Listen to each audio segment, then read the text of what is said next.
nuevamente, ¿sí? Probando. ¿Me confirman si me están escuchando? Sí, efectivamente sí bloqueaban gente allá, ya bloquearon a alguien. Sí, por favor, que el chat se utilice para lo que es, porque eso sucede. Aquí tenemos a la profesora Mónica con binóculos esculcando quién es el que está diciendo cosas que no conciernen al tema. Entonces ella se encarga de bloqueados. Listo, muchachos. Entonces venimos nuevamente acá. Sí, yo sé que siempre quedan cosas por decir, siempre hay gente que queda inconforme con la respuesta. Todo eso se puede discutir. El año pasado duramos como 3 sesiones peleando con un muchacho porque estábamos enranchados cada uno en su opción de respuesta, y pues hasta chévere el debate. Incluso resulta más educativo el debate en torno a la pregunta que la prueba misma. Y pues a la final lo que importa es que el proceso formativo, porque pues cualquiera responde una pregunta y cualquiera presenta una prueba. Entonces, listo. Vamos a continuar con la parte de geografía. Espero que lo anterior haya quedado claro. Igual esto se sube al canal en YouTube de Puntaje Nacional y ustedes ahí pueden ver, pueden replicar, pueden debatir entre ustedes, que eso es muy interesante que lo hagan. Lamentablemente uno no se puede poner aquí a echarse las 2 horas a discutir todas las perspectivas que puede haber una pregunta, pero chévere, chévere que eso sea. Igual yo soy todo menos Biblia y pues tampoco me las sé todas. Trato de explicar a partir de lo poco que sé, ¿vale? Em, sí, lo que dice Laura Bernal es cierto, de que la otra persona sepa argumentar, esto es sabroso. Bien, entonces listo. Entonces ahora vamos a ver nociones básicas de geografía física. ¿Y por qué me concentro más en lo físico? Porque lo físico es más puntual, es más específico. En cambio, como pudieron ver de pronto en la explicación anterior, en el campo de la geografía humana, lo político, lo económico, lo histórico, lo geográfico, lo podemos ver también en los otros análisis. Entonces, esto es lo que le concierne única y exclusivamente al campo geográfico. Lo otro lo podemos ver ahí asomarse cuando trabajemos otras temáticas. ¿Por qué? Porque lo que les decía hace un momento, usted no va a encontrar cosas puntuales, no las va a encontrar. Va a encontrar cómo se interrelacionan, cómo se problematiza a partir de ese concepto, y entonces eso es lo que necesitamos saber. Entonces trato de ser muy claro con eso, pues para evitar que de pronto alguien se sienta estafado. Estudiamos el espacio geográfico, ¿cierto? Entonces la geografía va a estudiar el espacio geográfico y es el resultado de la relación que se establece entre los seres humanos y la naturaleza, con ese espacio, con ese paisaje natural, ¿sí? Porque el paisaje natural es el que entramos y modificamos. Y no necesariamente a veces se modifica, porque entonces usted va a ver una selva virgen, pero entonces al momento de que se empiezan a dar relaciones humanas en dichos espacios, nada más la concepción que se tiene de dicho espacio ya me genera un elemento a comprender desde el campo geográfico, ¿sí? Entonces podemos decir, la geografía entonces lo que va a asumir es la percepción también de lo que la gente asume, de lo que tiene enfrente, de lo que ve, del espacio, de cómo lo percibe y cómo lo entiende. Porque hay unos que pueden ver el paisaje y decir, oh, tan bonito. Por ejemplo, en el paisaje natural que veíamos en la diapositiva anterior, que era una cascada, ¿cierto? Entonces nosotros, chévere ir a nadar, chévere ir de pronto a sumergirse en esas aguas que se ven tan limpias, y por ejemplo el gerente de Coca-Cola estará pensando, vea, ahí hay agua gratis, ¿sí? Entonces hay una perspectiva distinta en relación al espacio, y eso es lo que debemos comprender. Entonces, se compone de elementos que ocupan un sitio y una posición. En el espacio todo es ubicable. Entonces, esto está muy relacionado con la física. Entonces, ¿qué es un espacio? ¿Cómo localizo, cómo ubico, cómo yo asumo los lugares desde la perspectiva de la materia que nos da la física? Todo lo que ocupa espacio, todo lo que está en el espacio ocupando, se puede comprender a partir de las relaciones entre el ser humano y el espacio, ¿sí? Las personas y los grupos humanos utilizan los recursos de la naturaleza, intercambian entre ellos, organizan, modifican el espacio de acuerdo a sus necesidades. Entonces ahí podemos encontrar en el espacio geográfico encontramos 3 elementos: el elemento natural, el elemento social y el elemento económico. El elemento natural, por ejemplo, como lo veíamos en el paisaje cultural natural de la imagen anterior que yo escribía, pues ahí se puede dar una relación, nadamos, disfrutamos, vivimos, etc. En lo económico, ya si lo pensamos desde la perspectiva que decía, por ejemplo, del gerente de Coca-Cola, yo vea agua gratis, y ahí sale. produce, ¿cierto? Y en el campo de los elementos sociales, cómo se da la organización social y las relaciones entre los seres humanos en torno a esos espacios. Entonces, como decía, como esto está atado a lo físico y a la materia, ese espacio geográfico se puede medir, se puede calcular, ¿cierto? Se pueden establecer puntos o sistemas de georreferencia para encontrar cosas, para localizarlas, para decir está en el lugar A y no en el lugar B. Entonces, por ejemplo, aquí vemos, por ejemplo, el primer espacio geográfico, porque la superficie de la Tierra es un espacio geográfico. Dentro de ese espacio llamado Tierra se van a configurar otros a partir de las relaciones humanas. Por eso la primera pregunta que veíamos en la sesión anterior no coincidía, porque nos decía la Tierra como un solo espacio geográfico. No, en la Tierra se pasan muchas relaciones y así mismo se configuran espacios. Pero, pues, tenemos que medir, tenemos que localizar y para eso tenemos un sistema de coordenadas geográficas que podemos, y también encontramos altitud y emplazamiento. Entonces, a partir de esos tres podemos identificar nada más con eso el clima de una zona, solo por coordenadas geográficas, altitud y emplazamiento. ¿Sí? Entonces, por ejemplo, con esas tres variables uno puede ya hacer un análisis más descriptivo, más puntual, más particular de un punto sobre la superficie de la Tierra, de un espacio. Entonces, coordenadas, altitud y emplazamiento. Esa es la parte medible del espacio geográfico. ¿Sí? Coordenadas geográficas, lo que de pronto en algún momento trabajaron en relación a paralelos, meridianos, latitud y longitud, que ahorita lo volvemos a aclarar, pero de pronto se acuerdan. Altitud, la relación que tenemos en torno a la altura en relación al nivel del mar, metros sobre el nivel del mar. Eso también nos va a definir unas características bioclimáticas particulares. Y María Dayana Jaime está preguntando qué es el emplazamiento. El emplazamiento hace referencia a la estructura geológica del lugar que estamos analizando. Entonces podemos mirar, no, es que estamos ubicados sobre la cordillera, el emplazamiento de Bogotá es sobre la cordillera de los Andes. Entonces ahí ya tenemos una condición geomorfológica específica, ¿cierto?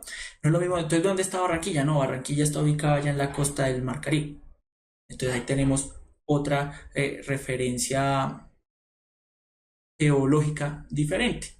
Y también el suelo de la cordillera de los Andes no es el mismo del suelo que en una ciudad como Barranquilla, ¿cierto? Entonces ese emplazamiento también nos va a definir cuál es la estructura geológica del lugar que estamos analizando, ¿vale? Ese es el emplazamiento. Entonces, coordenadas geográficas, las direcciones, calles y carreras del planeta. La altitud, metros sobre el nivel del mar. Y el emplazamiento, lo que hay abajo del lugar, que también nos va, por ejemplo, en términos de agricultura, si un rico es suelo en tal compuesto, pues se van a dar una serie de vegetación, ¿cierto? Obviamente también sumado a los elementos de latitud, de altitud y demás. Pero entonces, por ejemplo, no podemos ir por razones de desplazamiento, estructura del suelo, clima, no podemos ir a sembrar papas a la orilla del mar, por ejemplo, ¿cierto? O no podemos venir aquí en Bogotá a sembrar una palma de cocos. ¿Por qué? Por estructura del suelo, por el clima, por la latitud, porque eso nos determinan los recursos y eso también interfiere en las relaciones sociales. Andrea García Castañeda, ¿la altitud tiene relación con los pisos térmicos? Sí, son los pisos térmicos. Lo que pasa es que ese término pisos térmicos también está mandado a recoger. ¿Por qué? Porque cuando hablamos del piso y de lo térmico, solamente hacemos referencia a la temperatura. Entonces se ha complejizado un poco más el concepto y ya no hablamos de pisos térmicos, sino de pisos bioclimáticos, porque a partir del nivel de altura sobre el nivel del mar nos varía no solo la temperatura, sino también nos cambian las formas de vida, ¿sí? Y nos varía el clima. Entonces, no se queda solo en la temperatura, pasa también por los, se me fue la palabra, por los seres vivos, por la flora, la fauna, etcétera, incluso también la parte cultural. Entonces, lo térmico hablaba solo de temperaturas, y la temperatura solo es un concepto que compone el gran campo del clima. Entonces, por eso hablamos de pisos bioclimáticos, ¿vale? Por ejemplo, allá dices David Santiago Ramos, Santiago también está en la cordillera de los Andes, pero entonces si estamos hablando específicamente de Santiago de Chile, estamos refiriéndonos a que sí, tiene un emplazamiento parecido, pero entonces, ¿qué nos va a cambiar en relación, por ejemplo, a una ciudad como Bogotá? La altitud y la latitud que se mide a partir de las coordenadas geográficas. Entonces no podemos decir que por situación de emplazamiento es exactamente igual, porque hay más factores que van a ir modificando eso. ¿Listo? El espacio geográfico, entonces vemos elementos naturales, relieves, mares, ríos, plantas, animales, flora, fauna, etc. Elementos sociales, las poblaciones, las tribus, las etnias, los estados, las naciones, las religiones, la política, la cultura en relación al espacio, ¿cierto? Los elementos económicos, las actividades económicas, la agricultura, la ganadería, la pesca, la industria, el sector servicios y demás, ¿vale? Eso es el de la pauta. Te respondo a la pregunta si la veo. Digo, es que van pasando muy rápido. Y ahí veo, contésteme la pregunta, pero es que no la alcancé a ver, chino. Y bueno, entonces ahí tenemos las diferencias entre elemento natural, social y económico. Volviendo al elemento de las coordenadas geográficas, entonces todos sabemos que, o de pronto lo hemos visto, y si no lo he visto, pues entonces se va a enterar que las direcciones, calles y carreras del planeta se llaman paralelos y meridianos. Son líneas imaginarias. Y esas no están pintadas en el piso, usted nunca va a ir a ubicar a ver dónde fue que la pintaron, dónde la trazaron, dónde hicieron un murito, no, son líneas imaginarias. Y son de dos tipos, el paralelo y el meridiano. El paralelo, que son las líneas imaginarias que recorren el mundo de oriente a occidente, oeste a oeste, llámelo como le guste, y los meridianos que van de polo a polo o de norte a sur. Una coordenada geográfica es el cruce de un paralelo con un meridiano, y ahí obtenemos a partir de un plano cartesiano, que es el concepto cartesiano que se utiliza en matemática, en física, en cualquier tipo de gráfica, con el cual ubicamos algo, incluso para las ciudades. Cuando usted ubica una dirección entre calle y carrera, lo que hace es encontrar el punto donde se cruza la carrera X con la calle Y. Y ahí está el lugar. Nada más piensa en la dirección de su casa. Así funciona en el planeta. Esto se llama un sistema de georreferenciación, ¿cierto? Entonces ahí vemos paralelos y meridianos. El caso del paralelo, los paralelos y meridianos tienen un paralelo y meridiano cero, quiere decir que es el central. Si ustedes recuerdan el plano cartesiano, todo se define por el centro, ¿cierto? Todo inicia a partir del cero, ya sea en magnitud positiva, negativa, dependiendo del lado al que vaya, ¿cierto? En el caso de la Tierra, tenemos que el paralelo, es decir, la línea que va de oriente a occidente, es el paralelo cero, línea del ecuador, 0 grados, que por la forma de la Tierra, que sabemos que la Tierra es achatada hacia sus polos, quiere decir que en la cintura es más ancha, que ahí encontramos la línea del ecuador, que es la línea o el anillo más ancho de todos esos paralelos.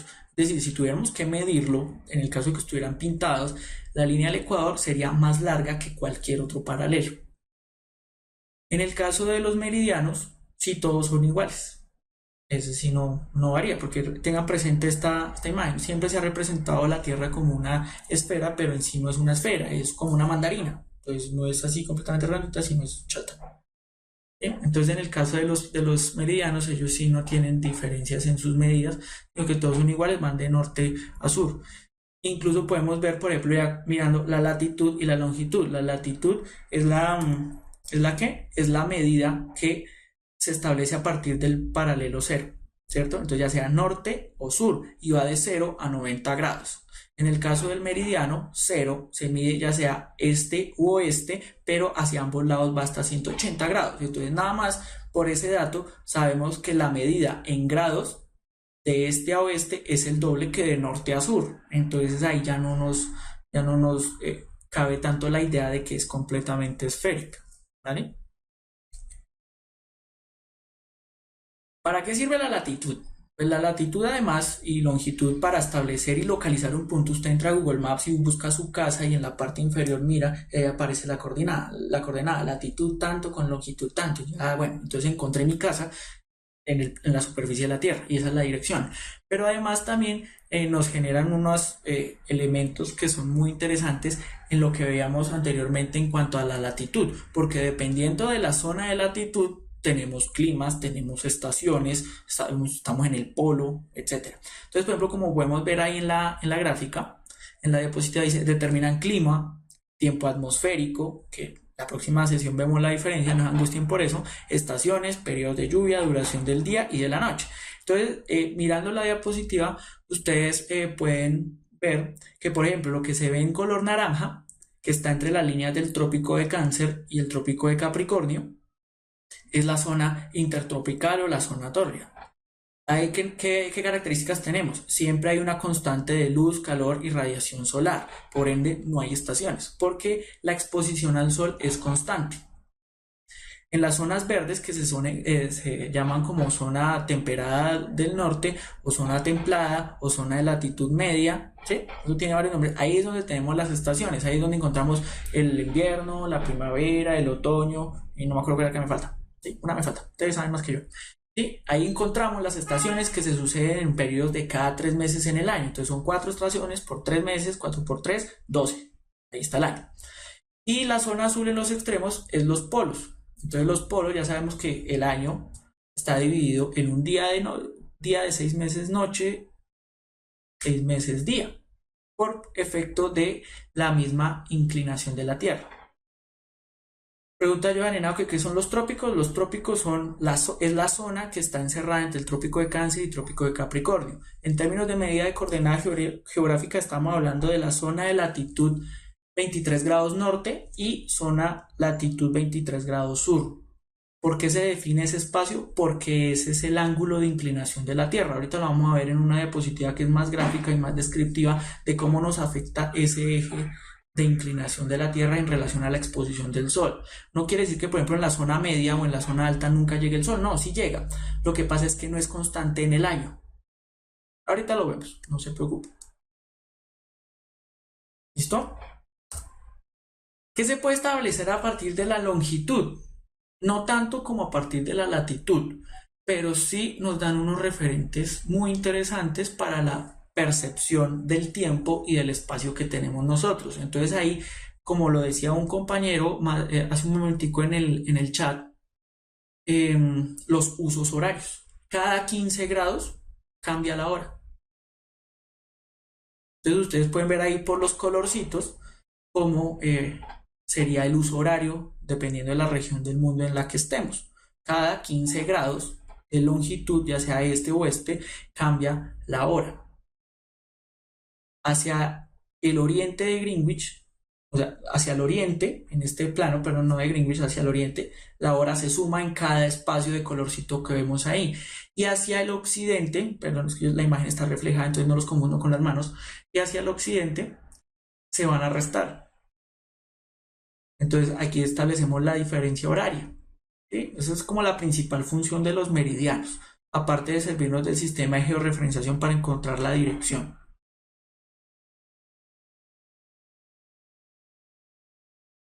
Exacto, lo saben preguntar cuándo es que ocurre la aurora boreal. La aurora boreal de pronto lo puede explicar mejor el profesor de física porque eso es un proceso de refracción en cuanto a la luz y la atmósfera. Lo que le puedo explicar desde el campo de lo geográfico es que en zonas, principalmente hacia el norte del planeta, hacia los polos, la inclinación que se da en cuanto a la refracción, no sé si refracción o reflexión, ahí sí me corchan, el ángulo en el que pasa la luz solar en relación a la atmósfera, pues es distinto y genera ese efecto visual de la aurora boreal. Pero sería bueno que para que quedara saldada la duda, que le echaran la pregunta y tal. Pero sí es un efecto que se genera solo en las zonas de latitud alta y tiene que ver con el ángulo de la inclinación en la que la luz solar pasa por la atmósfera. Aquí podemos ver claramente los movimientos de la Tierra, ¿cierto? Entonces, en el GIF que aparece a mano izquierda, podemos ver el proceso de rotación. Pero esa rotación es una rotación que nos sirve para comprender lo que hablábamos anteriormente en cuanto a esto, que era lo que preguntaba un compañero, por las estaciones, la zona tórrida y la latitud norte. Usted puede ver cómo está en un extremo el Sol, ese puntico amarillo que obviamente es mucho más grande que la Tierra, pero para la explicación así está perfecto. Y podemos ver cómo en dirección hacia la Tierra está mandando una línea amarilla. Esa línea viene a ser sol, luz y radiación. Entonces usted puede ver ahí cómo se va inclinando la Tierra según el proceso de traslación, que nos lo ayuda a ver lo que aparece en la esquina superior izquierda de ese mismo GIF. Entonces, según el momento del periodo de traslación, la Tierra está inclinada de una manera.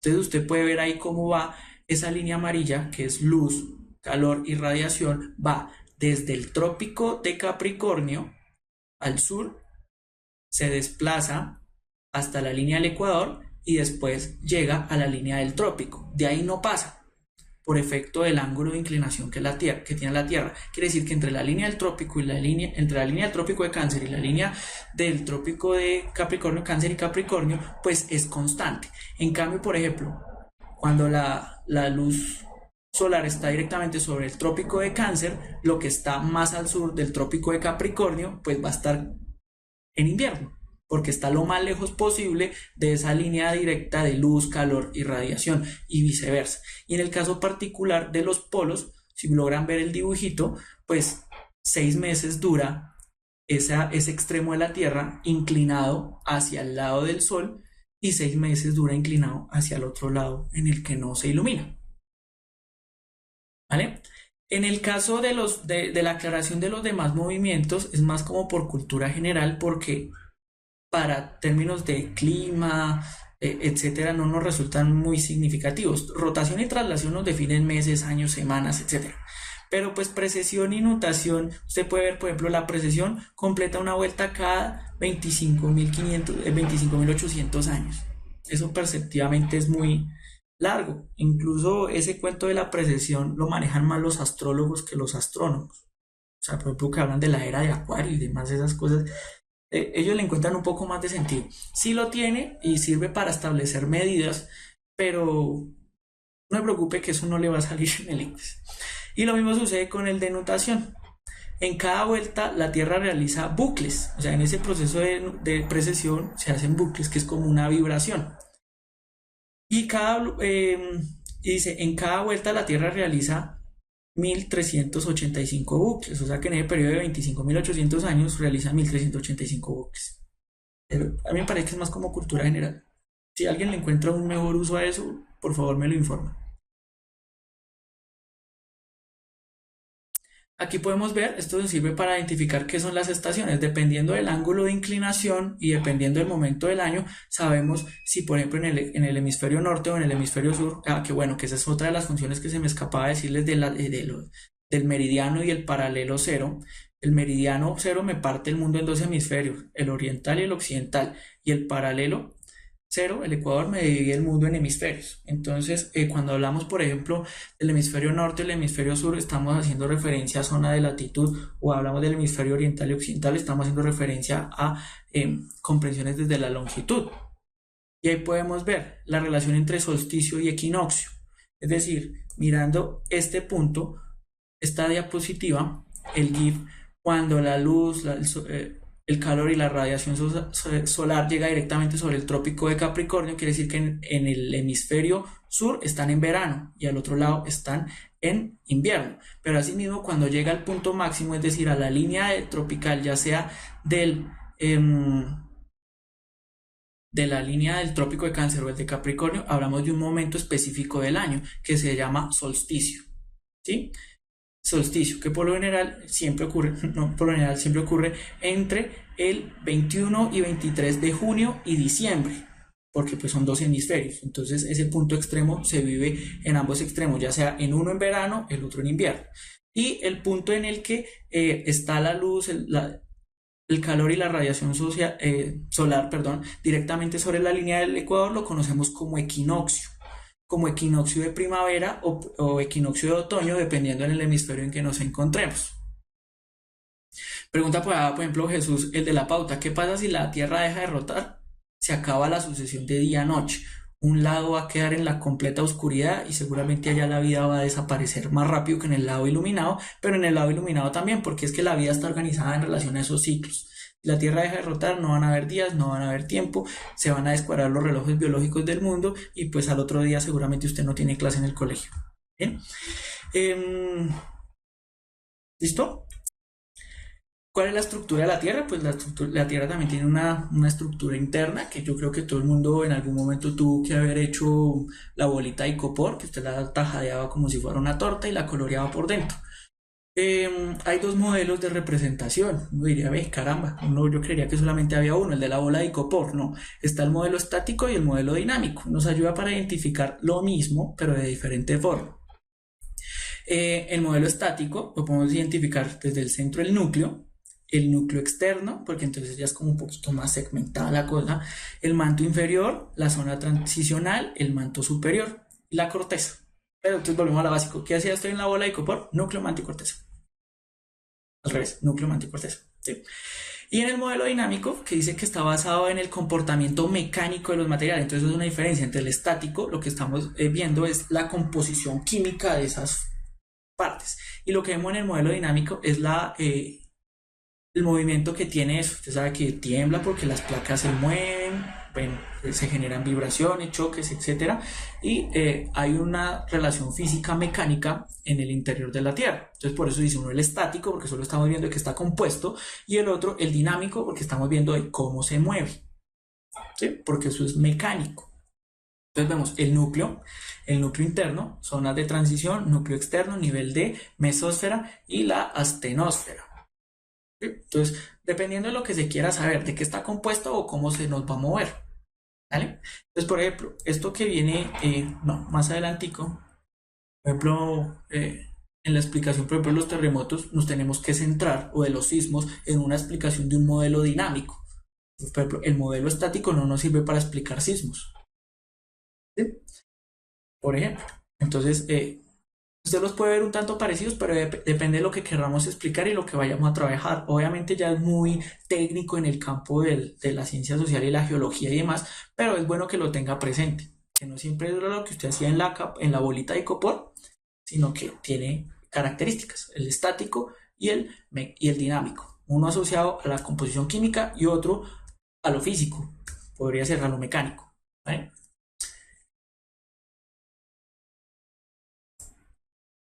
En la parte de la superficie o de la corteza podemos identificar estos elementos. La biosfera, que es esa parte donde se da la vida, porque pues ahí más para abajo no se puede. Está un tanto complicado. Entonces, esa zona que se conoce como biosfera de la corteza, que es donde se da la vida, encontramos la atmósfera, que es la capa de aire, la hidrosfera, que es la capa de agua, y la litosfera, que es la capa de roca. Por eso es lito, eso significa roca. Entonces, en eso también se nos dan unas características de vida específicas. ¿Vale? Incluso ahí los dibujitos lo muestran, como en la zona de la litosfera está la vaquita comiendo pasto y en la zona de la hidrosfera pues está la ballena ahí nadando tranquilamente. ¿Sí? Que también se nos dan unas relaciones específicas y también aquí es donde se empiezan a diversificar los ecosistemas, zonas de latitud, zonas de altitud, relación a si estamos en ambiente marino, en ambiente de montaña, etc. La dinámica terrestre, por allá alguien preguntaba por los terremotos y demás, luego lo vemos con más precisión, pero aquí podemos ver la Tierra, que había un proceso, ¿se acuerdan? Que era dinámico, se está moviendo, es mecánico, entonces hay agentes que son exógenos, quiere decir que están por fuera, como la atmósfera y los biológicos, y los agentes internos que son los endógenos.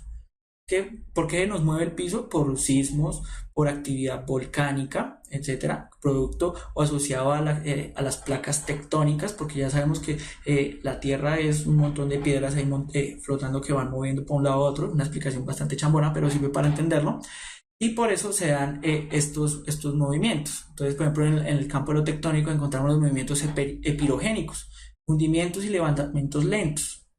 Se da eh, perdón, me confundí.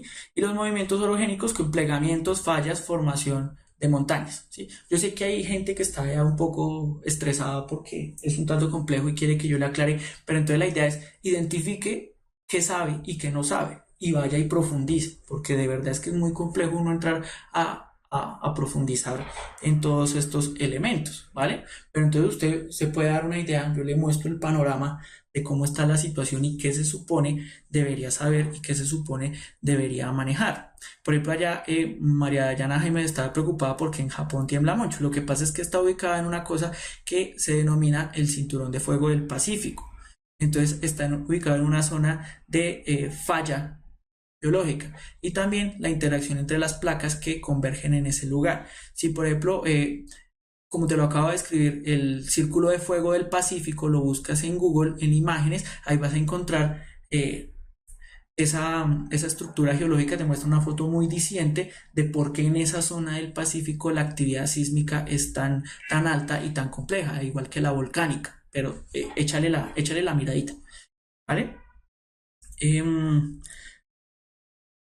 Toda esa actividad que se nos da tanto dentro de lo endógeno como de lo exógeno moldea el territorio, le da una forma. Entonces ahí podemos ver cómo está en los archipiélagos, cabos, acantilados, playas, colinas, ladera, cordillera, sierra, montaña, valle, etcétera. Páramo, ¿sí? Porque todo, las fuerzas que se dan al interior de la tierra, las fuerzas que están por fuera, como el aire, el agua, también genera erosión y va moldeando el suelo, va moldeando la roca. Entonces eso nos va a enfrentar a esto que vemos aquí en la diapositiva, ¿cierto? Porque entonces el suelo va a tener diferentes formas en diferentes partes del mundo, porque entonces esos elementos de estructura interna de los movimientos mecánicos de la Tierra, como los agentes de erosión como el aire, el agua, la misma actividad humana, entonces va a determinar eso. En qué zonas se generan hundimientos, en qué zonas se generan levantamientos, y eso también nos permite, por ejemplo, ver, por ejemplo, cómo surge una isla. Una isla puede surgir por dos